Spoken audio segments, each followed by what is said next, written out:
Aí foi. Bom, gente, hoje a nona aula.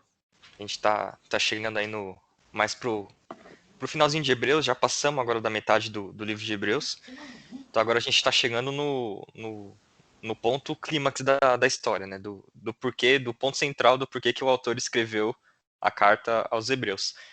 A gente vai estudar hoje o capítulo 8 inteiro, que são só 3 versículos, é rapidinho. E já fazer um link com o capítulo 9, do versículo 1 ao 10, que é a primeira parte do, do capítulo 9. E a aula vai ser bem tranquila, porque na verdade a aula que vem vai ser muito pesada, porque é o centro, né? O centro da carta de Hebreus, então é uma aula um pouco mais densa, vai falar um pouco mais sobre o sacrifício de Cristo e tudo mais. Talvez o meu capítulo preferido de Hebreus, que é Hebreus 10. Para quem me conhece aí mais de perto, sabe que quando eu estou em alguma discussão teológica, com certeza eu vou usar Hebreus 10 para defender alguns pontos. Mas a aula que vem vai ser um pouco mais densa, então a aula de hoje vai ser bem tranquila. Que Hebreus 8 ele faz uma leve transição aí para falar sobre o sacrifício, o sacerdócio superior de Cristo e tudo mais. Então, qualquer coisa, se vocês quiserem me interromper, pode me interromper. Se eu parar de compartilhar a tela sem querer, alguma coisa já me corta também, porque às vezes meu Skype dá uma bugada. Mas é isso. Hoje a gente vai falar do Ministério Superior de Cristo. Introdução. Agora em Hebreus capítulo 8, a gente vai começar uma nova sessão da Carta aos Hebreus. Então, nos últimos 7 capítulos, o autor ele estava focado em um tipo de assunto, e agora a gente vai avançar um passo além daquilo que ele queria ensinar para a galera lá de Hebreus. Nos últimos 7 capítulos, o autor ele vai focar naquilo que Cristo é. Então, vocês lembram que a gente falou que Cristo é superior aos profetas, superior aos anjos, superior a Moisés, superior a Josué, superior a Arão. Então ele fala muito do que Cristo é, fala que Cristo ele é semelhante aos homens, fala que Cristo ele é sumo sacerdote e tudo mais. Então ele fala muito da natureza, da essência de Cristo.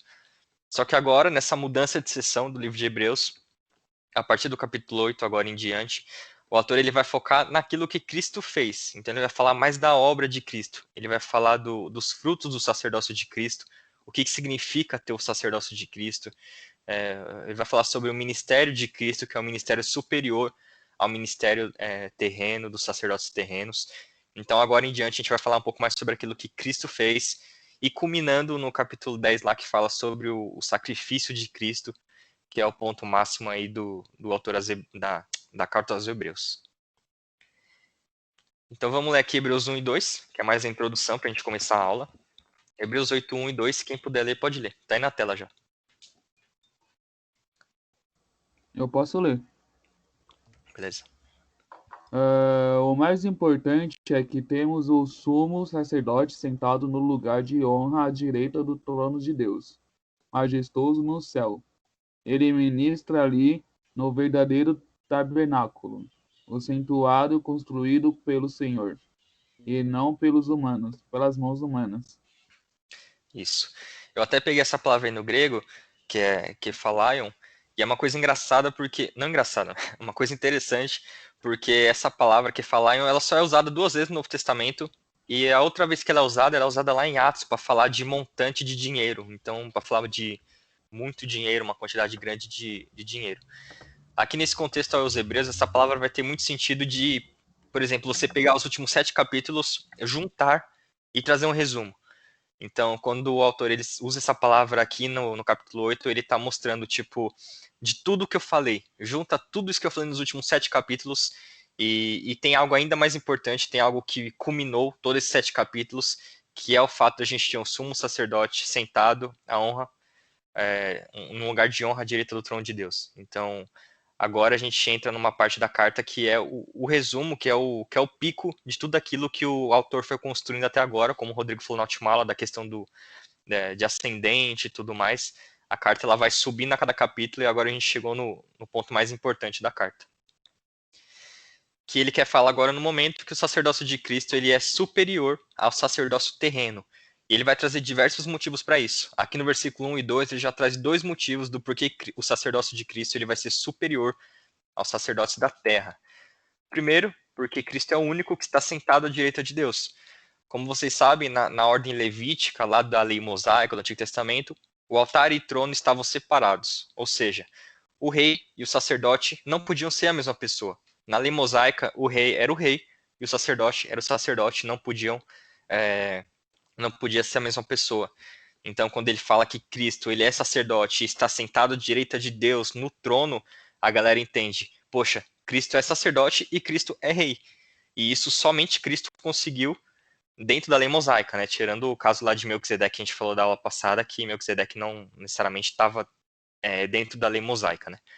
Mas na ordem levítica não podia ter essa associação. E também o sacerdote de Cristo é superior porque ele ministra no verdadeiro tabernáculo, que é um tabernáculo que foi construído pelo Senhor e não por mãos humanas. Aqui ele está mostrando que os sacerdotes da terra, eles estavam no tabernáculo feito por mãos humanas, aqui no solo terrestre, mas Cristo estava no verdadeiro tabernáculo, que é o tabernáculo celestial, que está lá na presença de Deus, que é um tabernáculo que é a realidade perfeita daquilo que na terra era apenas uma cópia. Ah, só uma coisa que eu esqueci de falar, dessa questão do, do rei e do sacerdote estar separado. Se vocês forem ler o Antigo Testamento, algumas partes pode ficar na dúvida se o rei não podia fazer algumas coisas de sacerdote. Por exemplo, Davi ele fez algumas ofertas, alguns holocaustos. E isso era permitido, tá? Em algumas exceções, o rei ele poderia sim realizar alguns sacrifícios, realizar alguns holocaustos e tudo mais, por ser rei. Mas ele não podia ser nomeado sacerdote e ser nomeado sumo sacerdote, porque isso era uma tarefa à parte. Então, somente Cristo conseguiu fazer essas duas coisas ao mesmo tempo. E agora, continuando um pouco mais, do versículo 3 até o versículo 5, que ele vai continuar falando do porquê que o sacerdócio de Cristo, porquê que a obra de Cristo é ainda maior do que os sacerdotes aqui na terra. Quem quiser ler, pode ler. E visto que todo sumo sacerdote deve apresentar ofertas e sacrifícios, era necessário que esse sumo sacerdote também apresentasse uma oferta.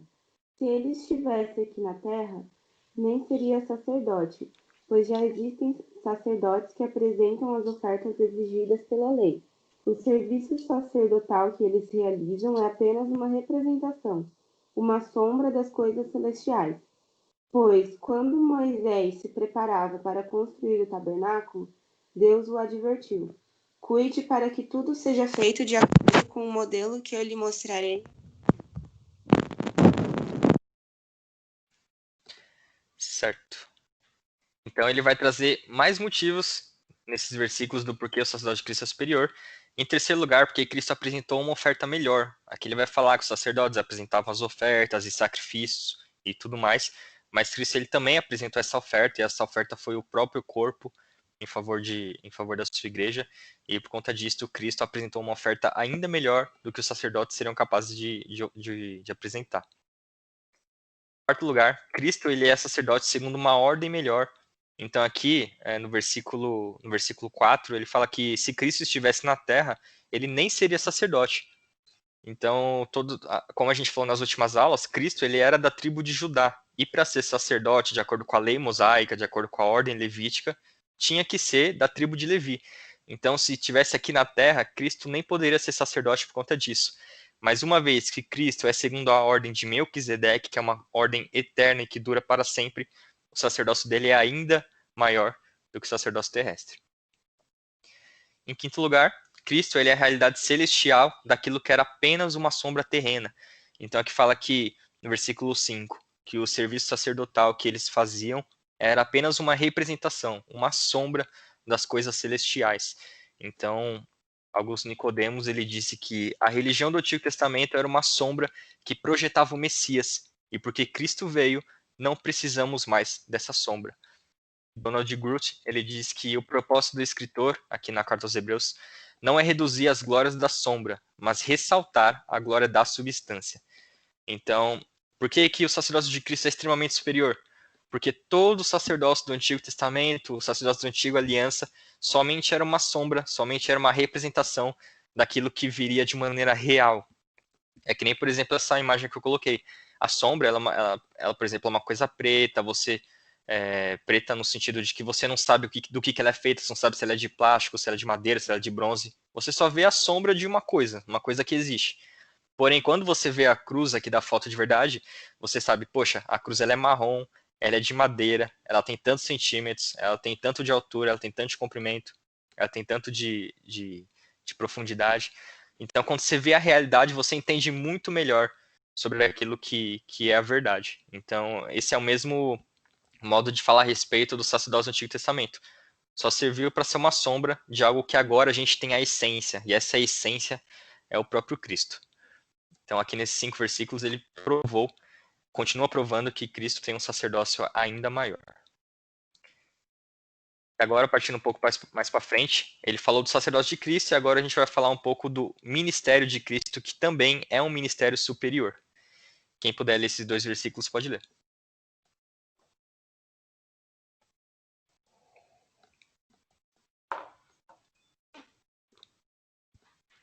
Agora, porém, Jesus, nosso sumo sacerdote, recebeu um ministério superior, pois ele é o mediador de uma aliança superior, baseada em promessas superiores. Se a primeira aliança fosse perfeita, não teria havido necessidade de outra para substituí-la. Pode continuar, Rodrigo. Mas quando Deus viu que o seu povo era culpado, disse: Está chegando o dia, diz o Senhor, em que farei uma aliança com o povo de Israel e de Judá. Não será como a aliança que fiz com seus antepassados quando os tomei pela mão e os conduzi para fora da terra do Egito. Não permaneceram fiéis à minha aliança, por isso lhes dei as costas, diz o Senhor. E esta é a nova aliança que farei com o povo de Israel depois daqueles dias, diz o Senhor. Porei minhas leis em sua mente e as escreverei em seu coração. Serei o seu Deus e eles serão o meu povo. E não será necessário que ensinarem a seus vizinhos e a seus parentes, dizendo: Você precisa conhecer o Senhor, pois todos, desde o mais humilde até o mais importante, me conhecerão, e eu perdoarei a sua maldade e nunca mais me lembrarei dos seus pecados. Quando Deus fala de uma nova aliança, significa que tornou obsoleta a aliança anterior, e aquilo que se torna obsoleto e antiquado logo desaparece. É até meio duro, né, esse último versículo, né? Pensa para você, um hebreu que nasceu que cresceu a vida inteira idolatrando a lei mosaica, e você ouve alguém chegar para você e falar que Deus fez uma nova aliança porque a antiga se tornou obsoleta e antiquada. Uma aliança que logo já desapareceu. Então esse é o ponto de Hebreus, mostrar dessa nova aliança que há em Cristo. Agora, Jesus recebeu um ministério superior porque ele é o mediador de uma aliança ainda superior, que é baseada em promessas superiores. Então esse é o foco que o autor quis mostrar no fato desse ministério de Cristo de agora ser um ministério maior. E a primeira aliança não foi perfeita, foi o que ele falou aí, né, no versículo 7. Se a primeira aliança fosse perfeita, não teria havido necessidade de outra para substituí-la. Foi necessário substituí-la por uma melhor. Aí eu queria saber a opinião de vocês. Não bem a opinião porque o texto diz, mas por que a primeira aliança não foi perfeita? Por que precisou de uma melhor? Tem vários motivos, mas quem puder citar apenas um aí. Ô, Renato, eu vou responder sua pergunta com outra pergunta, só pra ver se a galera estamos todo mundo na mesma página. Se todo mundo entende qual que é a primeira aliança.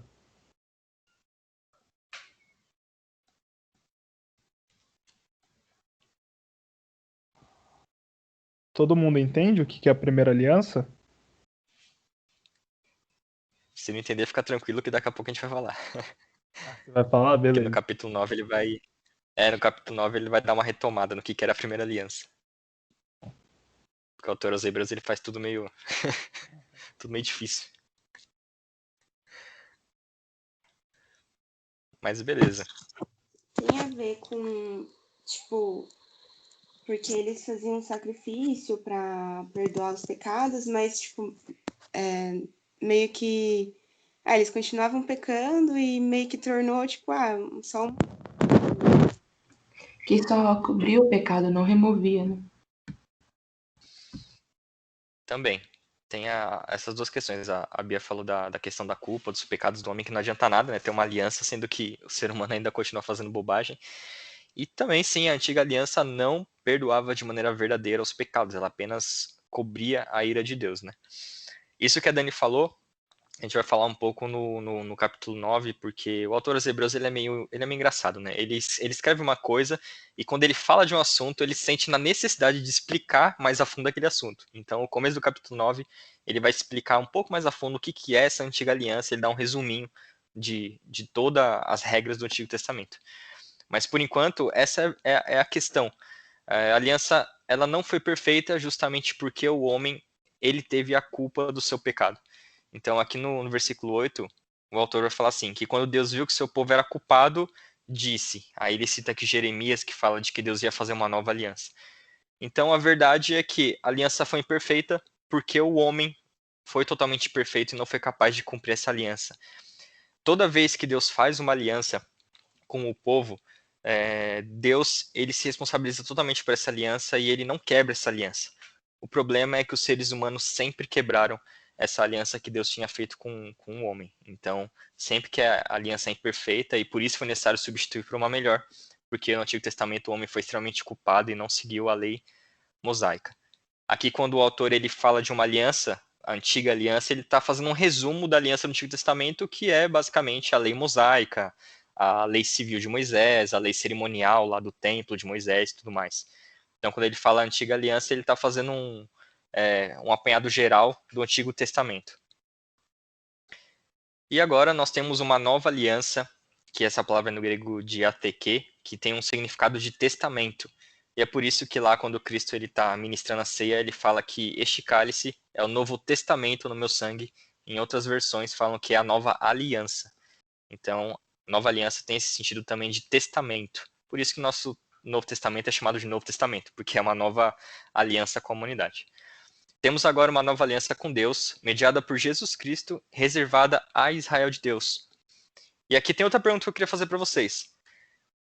Quando Deus prometeu tudo o que ele prometeu a Israel, porém Israel rejeitou a Deus, Deus ele deixou de cumprir tudo aquilo que ele prometeu?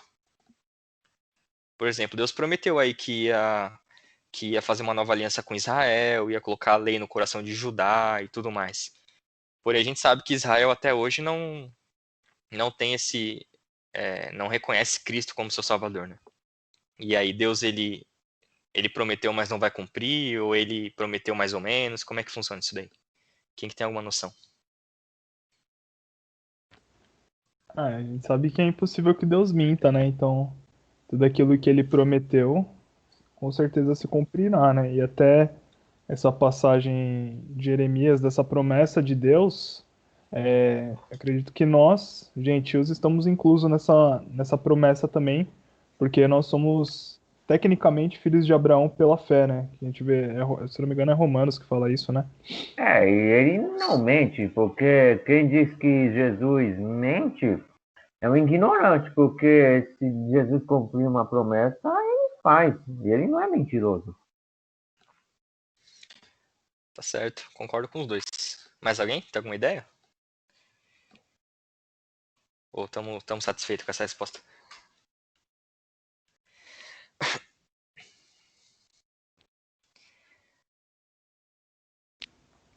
Pode complementar, Renatinho. Perfeito, é isso mesmo que vocês falaram. Tem um ponto muito complicado da teologia, que é entender essa relação de Deus com Israel e a relação de Deus com a igreja. Tanto é que isso é tão complicado que vai ter linhas diferentes, né, de interpretação bíblica da questão de Israel e igreja, se é a mesma coisa, se não é, por que Deus prometeu para Israel, porém não cumpriu a Israel e sim cumpriu a igreja e tudo mais.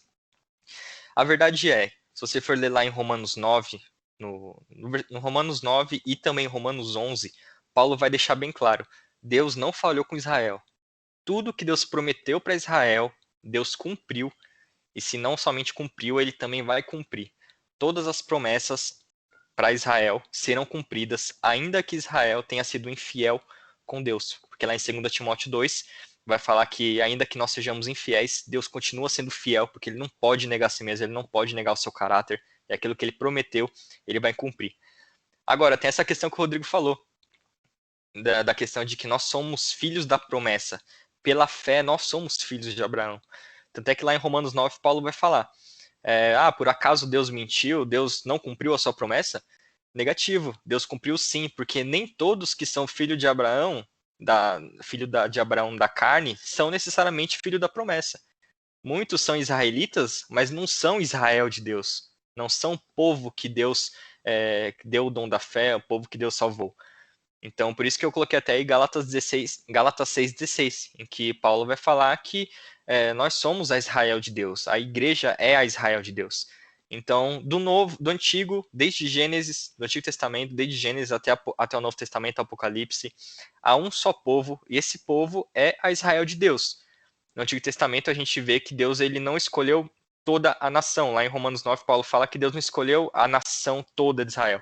Deus escolheu pessoas dentro dessa nação. Então, Deus escolheu Abraão, Deus escolheu Davi, Deus escolheu Josué, Deus escolheu Moisés, Deus escolheu pessoas que representariam um povo maior. E hoje a gente vê essas promessas se cumprindo na igreja. E não porque Deus esqueceu de Israel, mas porque nós somos esse Israel de Deus. Nós somos filhos da promessa de Abraão, e por conta dessa nossa fé, a gente passa a ser também descendente de Abraão. Então é nesse sentido que a Bíblia cumpre as promessas de Deus a Israel, porque ele as cumpre em nossas vidas, ele as cumpre na igreja, que é formada por judeu, grego, israelita ou não, e essa nova igreja é a Israel, é a casa de Deus. Então Deus, tudo que ele prometeu, ele vai cumprir, e ele cumpriu no seu povo, e nós somos esse povo. Beleza? Deixa eu ver se tem mais coisa aqui. É isso. E as alianças de Deus, como já diria o poeta Davi Sasser, Deus de aliança, Deus de promessas, Deus que não é homem para mentir. Aquela música famosa.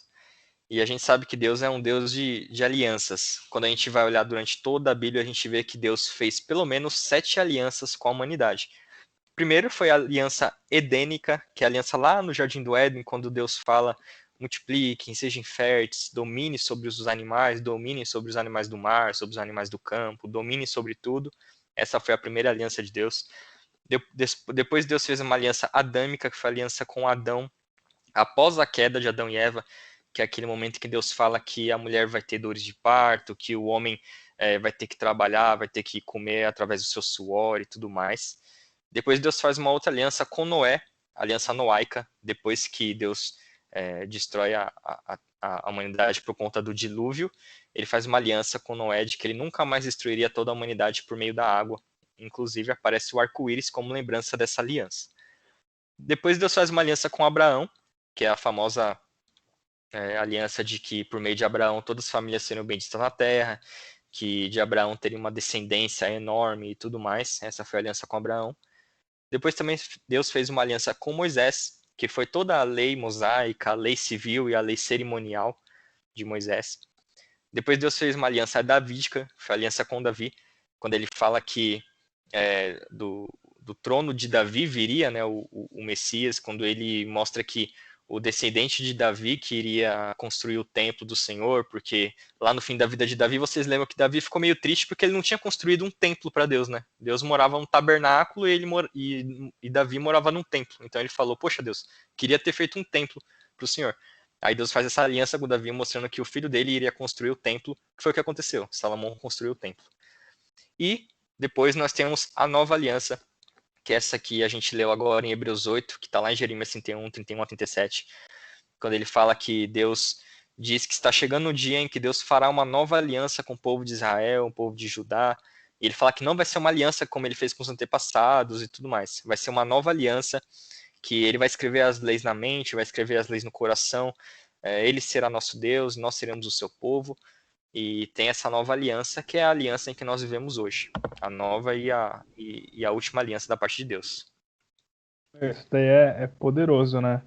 Quando a gente lê essa passagem, a gente, tipo, ó, Deus tá falando da gente, né? Tipo, Deus tá falando da nossa realidade, né? Do que a gente vive hoje, né? Dessa nova aliança. E, tipo, meu, tá escrito na Bíblia muitos anos atrás, né? Jeremias profetizou quando o povo ainda tava cativo tava no cativeiro babilônico ainda, né? Faz muito tempo. E a gente vê essa promessa se cumprindo nas nossas vidas hoje, né? Isso é sensacional, cara. É muito poderoso. Bom demais.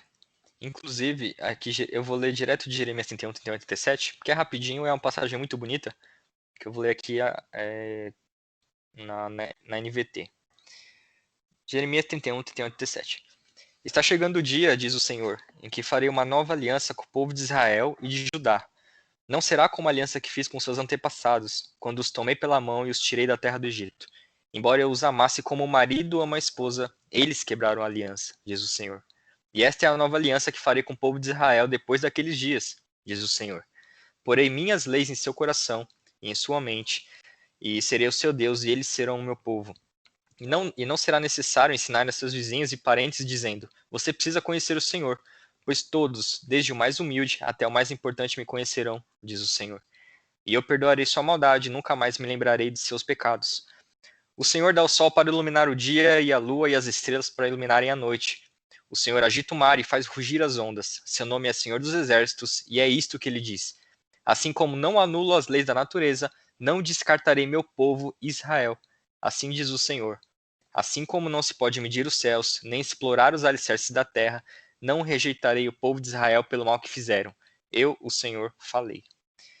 Então essa foi a última aliança de Deus para o seu povo, que é a aliança que se cumpre em nós até os dias de hoje. E é essa aliança que, mais para o final do versículo 9, o autor aos Hebreus ele vai retomar. Tudo bem até aqui, gente? Alguém tem alguma dúvida, tem algum adendo? Podemos prosseguir para a segunda parte da aula? Da bala. Onde que tá essa referência de Jeremias? Jeremias 31, do versículo 31 até o versículo 37.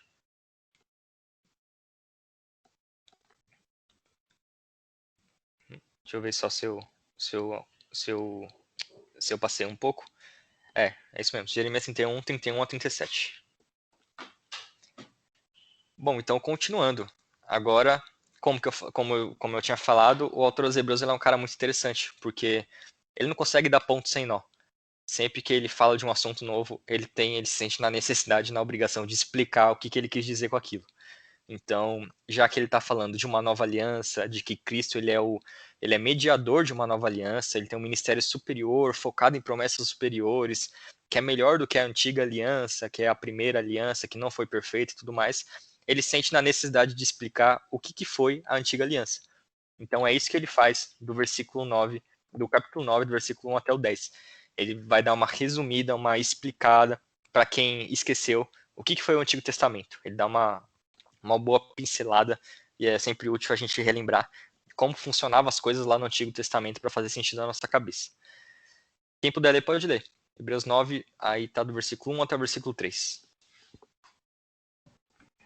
Posso ler? Não, pode ler. A primeira aliança tinha regras para a adoração, bem como um santuário terreno. Esse tabernáculo era dividido em duas partes. Na primeira ficava o candelabro e a mesa com os pães da presença. Essa parte era chamada Lugar Santo. Depois havia uma cortina e atrás dela a segunda parte, chamada Lugar Santíssimo. Isso. E essa foto aí, eu peguei é uma réplica em tamanho real do que seria o tabernáculo lá no Antigo Testamento. A gente imagina que é uma coisa gigantesca, mas não. É bem simples, bem tranquila. E por isso que Davi ficou triste, né? Quando pensou que ele morava num baita templo e Deus morava nessa tenda. Então, por isso que ele tinha o desejo no coração de fazer um templo para o Senhor, um templo enorme para Deus. Então, aqui eu peguei outra foto aqui de dentro, só para dar uma explicada. Aqui o autor dos Hebreus ele fala que o tabernáculo é dividido em duas partes. Isso é algo que os teólogos ficaram um pouco na dúvida, porque na verdade o tabernáculo é dividido em três partes, que é esse piso externo, que é essa parte aqui de fora, e a tenda que tem essa parte aqui, que é o lugar santo, e aqui, que é o lugar santíssimo. Então o tabernáculo, na verdade, tem três partes. Mas é provável que o autor falou de duas partes, porque ele queria apenas falar sobre essa tenda aqui, e não necessariamente do tabernáculo como um todo. Mas enfim, aí na primeira parte da tenda ficava o quê? O candelabro, que é isso aqui, que vocês já viram várias vezes o candelabro. E eu não quero ficar focando muito nisso, porque tem algumas igrejas que focam demais nisso e esquecem do resto. E ficava também a mesa com os pães da presença. E isso tudo aqui era chamado lugar santo. E depois tinha essa cortina, e atrás dela a segunda parte, que era o lugar santíssimo, onde tinha a arca, onde manifestava a presença de Deus e tudo mais. E aqui no pátio externo, tinha a pia e a mesa de bronze, onde eles faziam o holocausto, onde eles faziam a purificação e tudo mais. E vocês sabem por que aqui era tudo feito de bronze e aqui dentro era tudo feito de ouro? Vocês sabem por que aqui fora a pia e a mesa do holocausto eram de bronze? Vocês têm alguma noção? Só por curiosidade. Não faço a menor ideia. Também não. Porque foi ordenado? Assim? Não, sem dúvida, com certeza. Eu não sei se vocês já viram, já leram no Antigo Testamento as instruções para fazer o templo. É normalmente aqueles capítulos que você pula da Bíblia, porque é muito detalhe. Deus deu muito detalhe de como construir tudo isso. Então, sim, de fato foi ordenado para que fosse de bronze. Mas, na verdade, o bronze, no contexto hebraico, se representa o juízo de Deus. Então, assim que você entrasse no pátio externo, você veria duas coisas que representam o juízo de Deus, que é o sacrifício, que é o queimar as pombas, o cordeiro e tudo mais. Então, o bronze representa o juízo de Deus, enquanto já no lugar santo, o ouro representa a comunhão com Deus, que é estar na presença de Deus. Então, o bronze tem esse sinal de juízo. Justamente por isso que lembra lá no Antigo Testamento, quando Moisés ergue a serpente lá no deserto, do que era a serpente? De bronze. Representava o juízo de Deus sobre Cristo, que seria o que Cristo fez na Nova Aliança, né? Cristo ele levou o inferno que estava destinado a nós. Nós não vamos ao inferno porque Cristo já sofreu esse inferno no nosso lugar. E é por isso que tem essas duas partes aí. Aí ele continua um pouco mais, agora ele vai falar um pouco sobre o Santíssimo, que é esse lugar aqui, a segunda parte da tenda. Quem pode ler do versículo 4 e o versículo 5? Pode ler agora, Witter, sei que a Dani te cortou da última vez.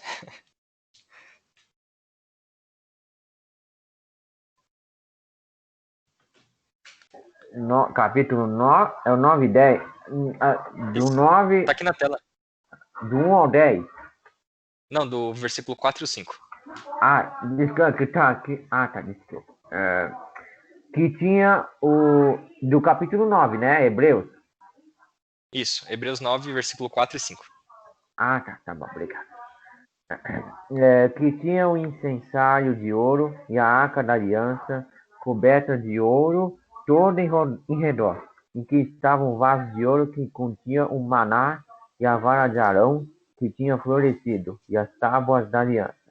E sobre a arca, os querubins da glória, que faziam sombra no propiciatório, das quais coisas não falaremos agora particularmente.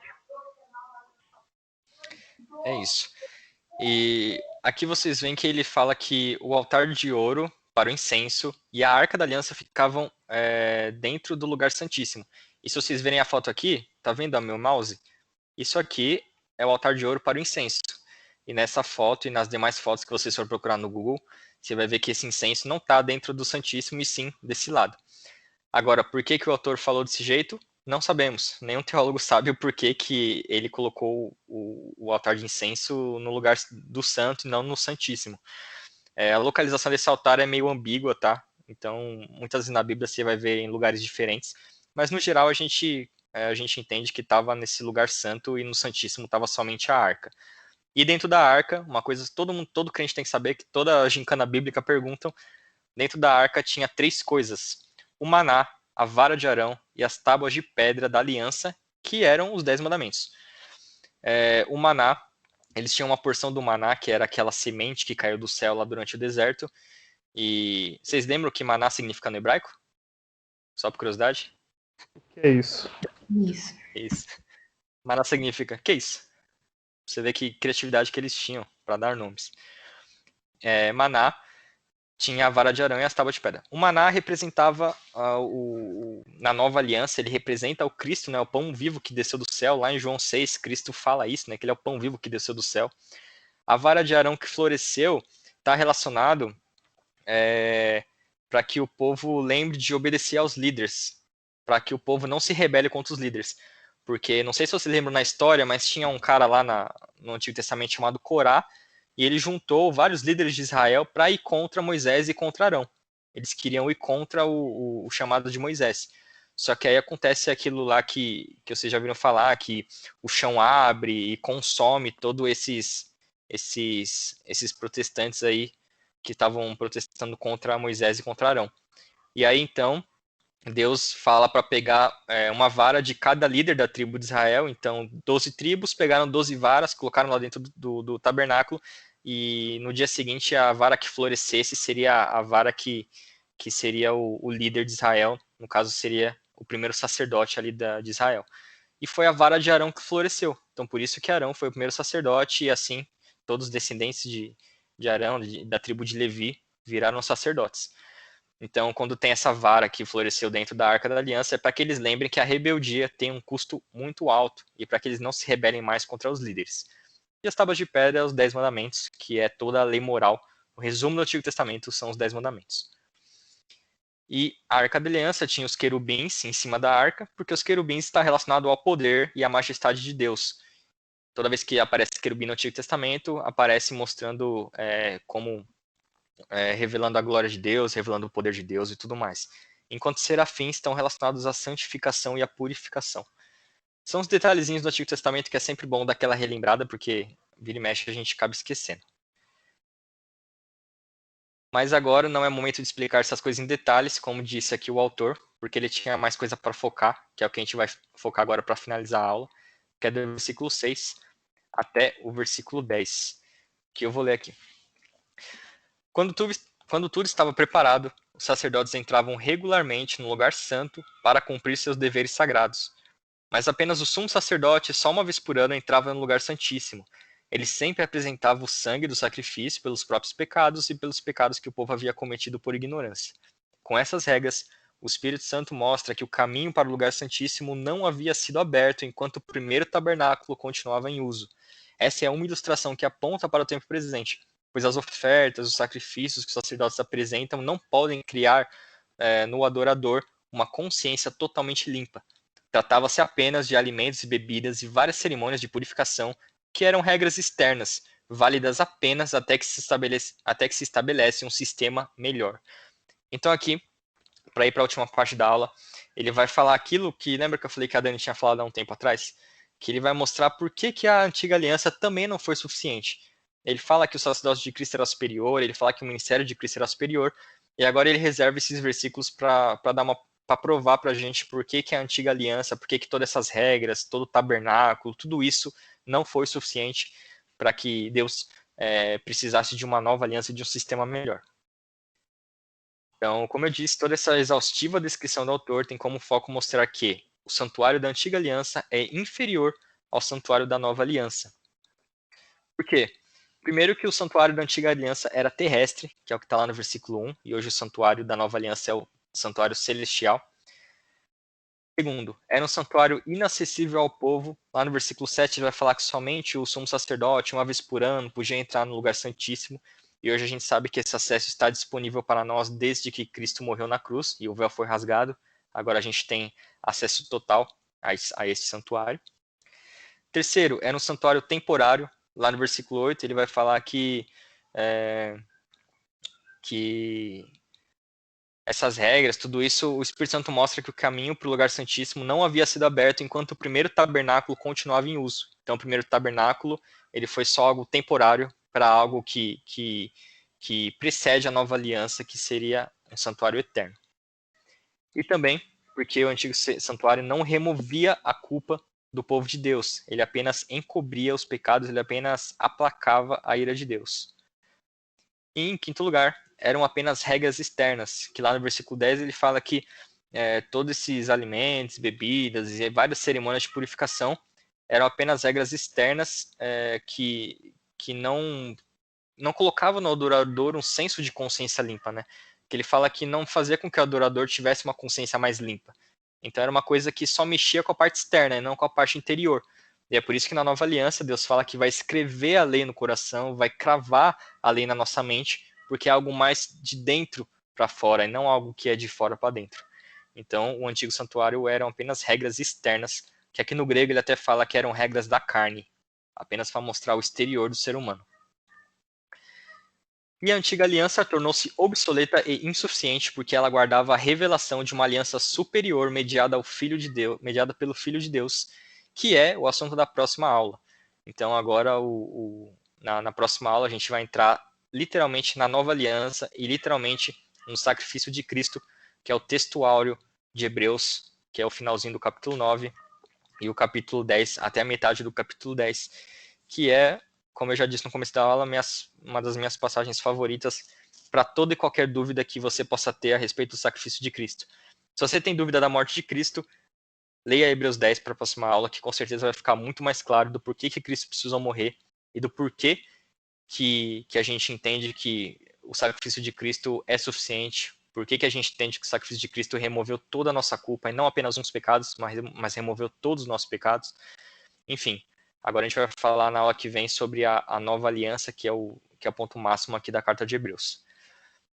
Beleza, gente? Alguém tem alguma dúvida? Tudo certo? Você falou aí nesse slide mesmo, o santuário da antiga aliança é inferior ao da nova aliança, né? Ao santuário da nova aliança. E aí quando a gente fala de santuário na nova aliança, não tem como a gente não lembrar de quando Paulo fala assim, porventura vocês não lembram que vocês são templo do Espírito Santo, né? E é como se nós realmente fôssemos templo do Espírito Santo, porque agora a gente não precisa mais ir a um local para ter acesso ao perdão dos pecados, um local para a manifestação da presença de Deus, porque tudo isso acontece no nosso corpo por conta do Espírito Santo de Deus. E é interessante quando a gente olha lá para o final da Bíblia, em Apocalipse 21, lá no versículo 3, fala: Vejam, o tabernáculo de Deus está no meio do seu povo. Deus habitará com eles e eles serão o seu povo. O próprio Deus estará com eles. Então, esse tabernáculo já não é mais um tabernáculo quatro paredes ou uma tenda, né? Agora, esse tabernáculo representa alguém.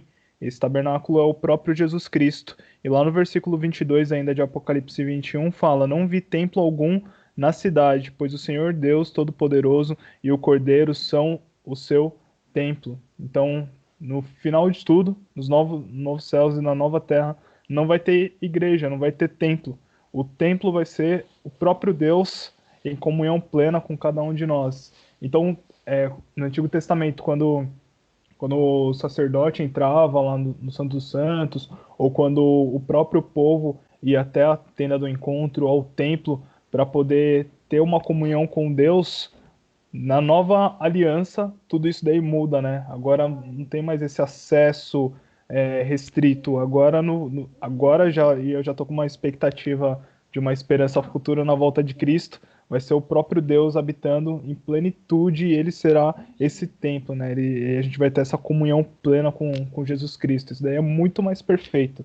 A gente olha lá atrás e a gente vê quando Salomão constrói o templo e entra a glória de Deus ali no templo em forma de nuvem, né? Numa nuvem de glória, e a gente pensa, putz, que negócio incrível, mas hoje a gente já vive algo muito incrível, que é ter o Espírito Santo nos nossos corações, e no futuro, na vinda de Jesus Cristo, tem algo muito, muito mais incrível, que a gente ter o Espírito Santo dentro dos nossos corações, que é o próprio Jesus Cristo numa comunhão plena e perfeita, sem barreiras com a gente na Nova Jerusalém. Isso daí é sensacional. Começamos em Gênesis e terminamos em escatologia, hein? Essa aula foi a mais completa que eu já vi. Mas é isso. Perfeito, mano. Vou só parar aqui de gravar.